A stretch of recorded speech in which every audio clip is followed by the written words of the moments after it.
It was a wet and windy night, and I was trying to get home in the quiet English countryside. On the dual carriageway just ahead, there had been an accident or incident on the westbound side, and the powers in charge had closed the road.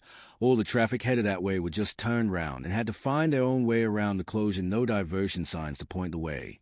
Turned out that the way they found was a narrow strip of tarmac about 2 miles long with just enough room for 2 cars to pass with 6 inches to spare.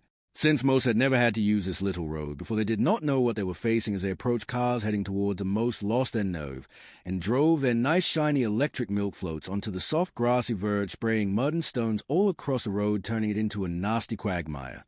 Add to this the wind and rain plus the chicane, the 90-degree double bend, and the drop through the tree-lined bends where the road is collapsing into the field below, then not forgetting the ridiculous dazzling LED lights. This was high up on my list of bad drives home, made worse by the headlights of the modern car.